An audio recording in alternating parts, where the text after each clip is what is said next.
Hind friends, तो हम पढ़ रहे थे धीर सिंह धाबाई की शैक्षिक परिदृश्य की बुक, सॉरी सुभाष चंद्र की राजस्थान जी की बुक। और आज के सेशन में हम अगले 3 पेज पढ़ेंगे। तो शुरू करते हैं आज का सेशन। ठीक है, जैसा कि जनरली शुरू करते हैं मोटिवेशनल कोट के साथ। तो आज एक कहानी सुनाऊंगी कि कोई बच्चा होता है जो बहुत दही खाता है, बहुत दही खाता है। मम्मी पापा परेशान हो गए, दही छुड़ा ही नहीं छूट रहा है, छुड़ा ही नहीं छूट रहा है।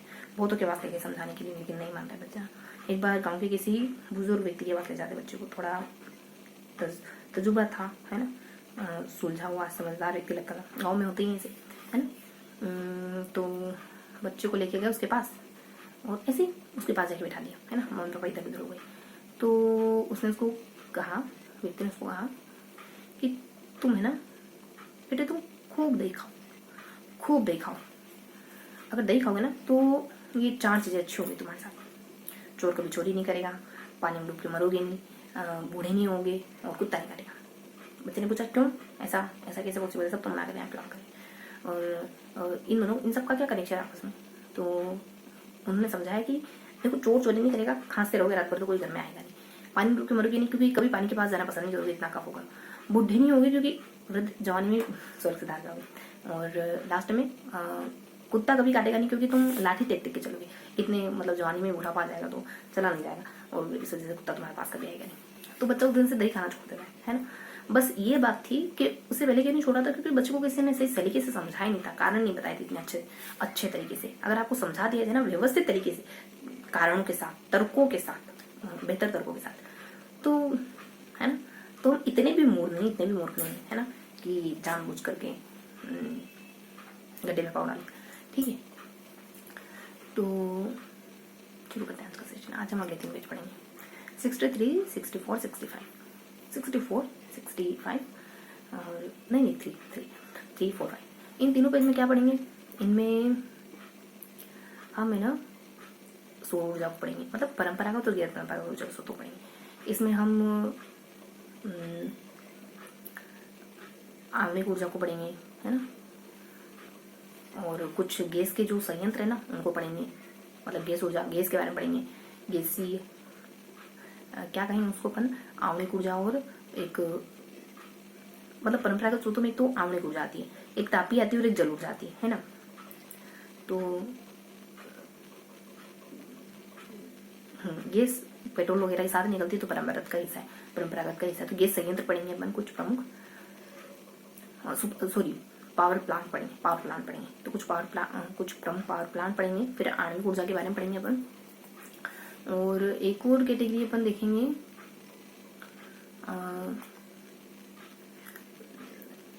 बायोगैस, सौर ऊर्जा। फिर अपन सौर ऊर्जा के बारे में पढ़ेंगे। ठीक है, फिर परंपरागत स्रोत कंप्लीट हो गए अपने, आणविक स्रोत। और फिर अपन नेक्स्ट में सौर ऊर्जा और पवन ऊर्जा दोनों को पढ़ेंगे। ये गैर परंपरागत स्रोत है, परंपरागत में सिर्फ आणविक है। और लास्ट में हम सौर ऊर्जा और बायोगैस। ठीक है, तो इस तरीके से अपन परंपरागत स्रोत और गैर परंपरागत स्रोत के बारे में जानकारी कवर करेंगे। परंपरागत स्रोतों में सिर्फ आणविक ही है, और एक और है, मुझे नाम स्पष्ट नहीं हो रहा, लेकिन एक और पॉइंट है। गैर परंपरागत में सौर ऊर्जा, पवन ऊर्जा और बायोगैस, इन तीनों के बारे में पढ़ेंगे। पहले में देखो आणविक बताया गया था, ग्राउंड घाटा पहला केंद्र है अपना, 73 में स्थापित होता है। एनपीएस, है ना, न्यूक्लियर एनपीएस के द्वारा कंडक्ट है। फिर दूसरा नरोरा है, जिससे हमको 9.2 मिला है, यूपी में ही है ना। एक और बांसवाड़ा है आणविक की कैटेगरी में, है ना। इसके अलावा फिर गैर परंपरागत स्रोत में अपन सौर ऊर्जा पे आ जाते हैं। तो सौर ऊर्जा में देखो, सौर ऊर्जा में क्या बताया गया था, सौर ऊर्जा में यहाँ फर्स्ट पेज में तो सौर ऊर्जा में था कि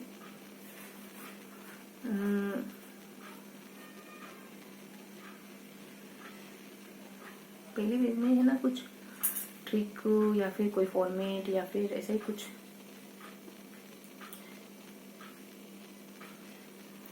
ग्यारह में आई पहली सौर ऊर्जा की नीति, है ना। फिर 14 में आई, फिर 19 में आई सौर ऊर्जा नीति। हाँ यही सारी बातें थी। और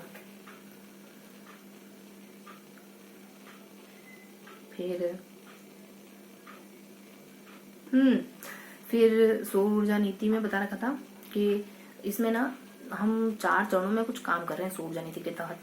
चरण फर्स्ट, चरण सेकंड, चरण थर्ड, जिसमें इतने इतने मेगावाट बनेंगी, है ना, 65680 और 1000, ये सब, ये 4 चरण हैं अपने, जिसमें 2245 इतने मेगावाट टोटल उत्पादित होती है इन चारों में।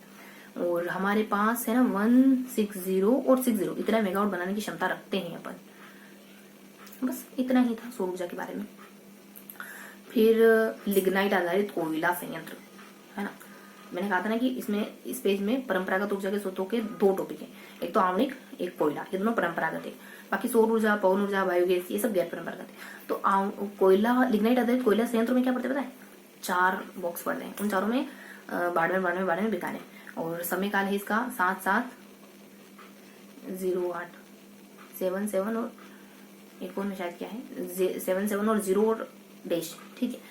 मेगावाट कितना है तो 120 मतलब 125 125 125 कितने कितने मेगावाट बनती है तो 4607 इतनी यूनिट है शायद। मतलब 3-4 बातें कॉमन थी सब में। समय काल कॉमन देख रहे थे अपन साथ साथ, और मेगावाट तो 125 है ही सही, यूनिट थोड़ा समय से हो रहा है लेकिन शायद 2, 6 और 7 ये है, ठीक है। फिर पहले और तीसरे में था कि ये पहले नंबर का है और तीसरा जो है वो निजी क्षेत्र में पहले नंबर का। नाम बताऊं क्या क्या है, स्थानों का नाम तो बता दिए लेकिन प्रॉपर में नाम नहीं बताया ना पाई ना आपको। चलो जिले के नाम से याद रखो, बाड़मेर और लास्ट में बीकानेर वाला तो पहले बाड़मेर वाला एक बारह का है और एक और भाकेसर ही बाड़मेर, एक बूढ़ा बाड़मेर है और एक और फर्स्ट में पता नहीं ऐसे ही कोई बाड़मेर है, ठीक है। तो 2-3 चीजें हमने कॉमन देखी, इसके अलावा कुछ बातें थी लेकिन कॉमन को ध्यान रखो। ये अपना हल्का हल्का सा इंट्रोडक्शन हो गया, है ना। तो ये सारी बातें हो गई अपने फर्स्ट पेज में हल्की हल्की सी।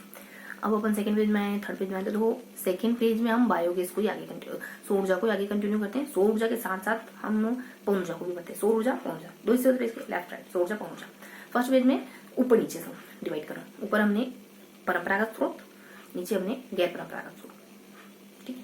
तो देखो सौर ऊर्जा में क्या क्या जानकारी बताएं कि सौर ऊर्जा इन जगह अपनी परियोजनाएं हैं, है ना। 4-5 एक ट्रिक बनाई थी हमने, उस जगह एक तो हमने हज कहा था, एक और शब्द छूट रहा है लेकिन इस ट्रिक में पवन ऊर्जा परियोजना चल रही है। पवन ऊर्जा की नीतियां आती हैं, एक गांव है लांबोसर करके, लंबा और बालेसर करके, ऐसे 2 गांव है, जोधपुर में पड़ता है बालेसर और लांबोसर, पता है ऐसे कोई, है ना। नीति आती है अपने 11 में आती है, 14 में आती है ना। और फिर अपने 4 स्थानों और मतलब 4 और संस्थाएं हैं जो क्षेत्र में काम कर रही है, फलौदी, पोखरण और फागु ऐसा करके याद रखा था। उनमें कॉमन, उसमें हम कुछ प्रमुख, उसमें है ना 4-5 पॉइंट्स है इसमें, है ना। फिर ऊपर जाए तो फिर तो कुछ नहीं है, हल्का हल्का। फिर अपन पवन ऊर्जा पे आए तो पवन ऊर्जा में एक जैसलमेर है, प्रतापगढ़ है, लास्ट जिला अपने फलौदी है, 99 से 1 से और 2000, 99 से 2000 और 2001, है ना, इस समय स्टेब्लिश हुए। और पवन ऊर्जा के क्षेत्र में हम देखें तो एक कोई फैक्ट गिवन था, तो पवन ऊर्जा में इतना ही ध्यान रखो, इसके अलावा कुछ बातें होने हैं पवन ऊर्जा में, लेकिन इतना ही ध्यान रखो अभी, ठीक है। इसके अलावा और भी बात की कि एक गांव ऐसा जो पूरा विद्युतीकृत है, एक में टीवी विद्युत, एक में मीठा, एक में वाटर, एक में मिल्क, ऐसे मतलब कुछ संस्थान है, पता नहीं, लेकिन मुझे सिर्फ ये बात ध्यान है, जैसे शब्द ध्यान है, शब्द सुनोगे, है ना, किताब पढ़ोगे तो पता चल जाएगा आपको क्या है। पवन ऊर्जा सामने और सौर ऊर्जा, ठीक है। लास्ट पेज में आए तो बीच में एक सारणी थी जिसमें ना पता नहीं किसकी सारणी थी, लेकिन ट्रिक थी इसकी कि निशा पद्मा रंग में मेको, ट्रिक थी। इससे अलग अलग जिलों के नाम निकल रहे थे। ऊपर कुछ था और नीचे कुछ था। फिर नीचे तो बायोगैस के बारे में था। बायोगैस में अलग अलग जिले बता रहे थे कि ये है, अलवर में ये है, जयपुर में ये है, कोटा में ये है, ये सब। और बायोगैस की नीति तब आई और इतने परसेंट, 35 और इतना परसेंट, है ना। और एक में है कि बायोगैस 120 है और 13 है और ये सब। ऊपर जो था ना उसमें ये बता रखा था कि मैं हर बार पॉइंट ध्यान, 12 आंकड़े हैं यहाँ। तो सबसे बड़ा अपने 25 मेगावाट है, बड़ा नाम क्या है उसका, सूढ़ा करके कुछ नाम है। एक सीकर हर्ष का 2nd नंबर का है 12 मेगावाट का। फिर 99 का सबसे बड़ा है, 99 में आया था 2 मेगावाट है। एक करके कुछ नाम है उसका, और रोइयां करके कुछ नाम है, एक पॉइंट था वो खाली कुछ। इसके अलावा 12 किलोमीटर की रफ्तार चाहिए हवा की, बड़ा है जो निजी क्षेत्र में जैसलमेर में। तो मैंने आपको हल्का हल्का बताया है बस कुछ, है ना। तो क्या पढ़ा हमने, पहले में पवन ऊर्जा, पहले में प्राकृतिक और नहीं परंपरागत और गैर परंपरागत, दूसरे में सौर ऊर्जा, पवन ऊर्जा और फिर बायोगैस, है ना। प्राकृतिक, परंपरागत, गैर परंपरागत, फिर सौर ऊर्जा और पवन ऊर्जा और फिर लास्ट में बायोगैस। तो क्या पढ़ा हमने, सौर ऊर्जा, पवन ऊर्जा, लास्ट में बायोगैस, और बायोगैस तो लास्ट में, और परंपरागत स्रोत और गैर परंपरागत स्रोत, है ना। इस तरीके से बात है, up down, left right, biogas नीचे है और ऊपर सारणी, और इस तरीके से। ठीक है, तो ये था आज का सेगमेंट। मिलते हैं इसी के अगले सेशन में, तब तक के लिए जय हिंद।